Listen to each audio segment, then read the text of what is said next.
Welcome to another unit of the ISM Exercise Set Statistics 2, this time with a unit on probability theory. Let's have a look at the exercise. In a city, 40% of the inhabitants are married, 40% are in a committed relationship, and 20% are single. Of the married inhabitants, 85% are happy. Of the ones in a committed relationship, 70%, and 68% of the singles. And then we have three tasks to complete. First, calculate the percentage of all inhabitants that are unhappy. Second, assuming you meet someone that clearly is happy, what is the chance that this someone is single? And C, in a city there live 40,000 inhabitants. How many of these inhabitants are happy or married? Either happy or married or both. Okay, let's start with the first one, the percentage of unhappy inhabitants. So what we are asked here is unhappy, and unhappy basically translates into, or the percentage of unhappy translates into 1 minus the percentage of being happy. And if we consider this, so we need the probability of someone being happy, and that's pretty easy because we already have all the important stuff we need here. We are given the chance of someone being married, and if he's married, him being happy. We have the same thing for committed relationships and for singles. We also see that someone is only in one of the three relationship groups. So he's either married or in a committed relationship or single. There are no other groups, and someone can only be in one of these groups at each time period. So this means that we have disjunct groups, and for each we have the conditional probabilities. And we want to have more or less something like a weighted average of these conditional probabilities, so that what we can apply here is the so-called theorem of the total probability. So for this, we just can take a look in the formulary, and here it's given as probability of being married times that if someone is married, he's happy. Then we're doing the same thing for relationships and for singles. So whenever we see that there's a clearly group-specific distinction with all the groups making up the whole of the population and everyone being just part in one of the different groups, that usually is an indicator of using total probability.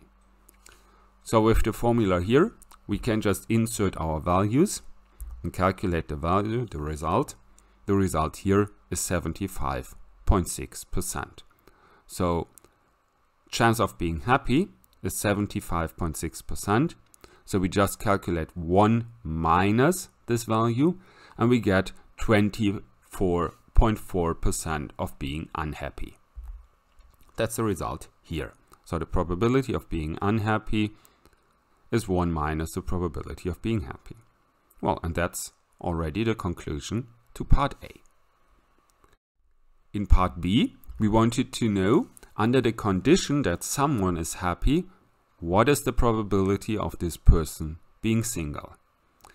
And well, from the exercise text, we already have the probability that if someone is single, what's the probability of him being happy?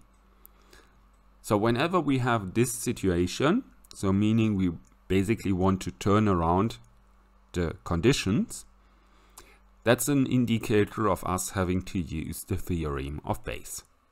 For this, first off, we need to have the other conditional probability and the two probabilities for each of the events happening. So we need to have the probability of being single and the probability of being happy as well. So here we get the first part from the exercise text, the probability of being happy from part A, and also from the exercise text we have the probability of being happy under the condition of being single. Then, as I said, we can use the theorem of Bayes, which here would look as follows. And we can insert our three values, which we just collected. This will look like this and result in a final value of 17.99%. So if you meet someone who is clearly happy, there's a 17.99% chance of this person being single. And well, this then concludes part B.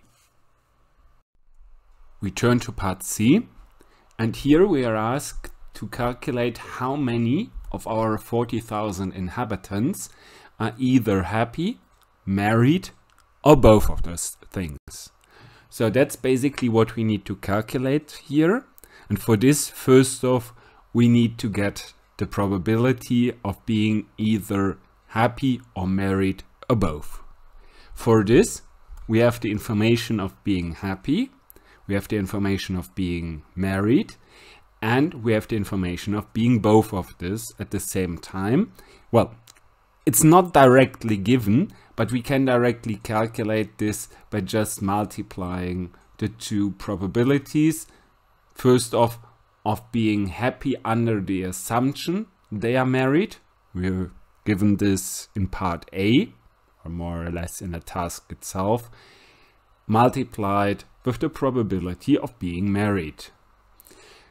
Here, therefore, as a result of being happy and married, we get 0.34, so 34%. Okay, and with those three values, we can directly get our probability here as the probability of being happy plus the probability of being married minus the probability of having both of the two things happen at the same time. We need to subtract this here, else we would count this twice. Okay, we have the probability. We multiply this probability with the 40,000 inhabitants. Looks like this.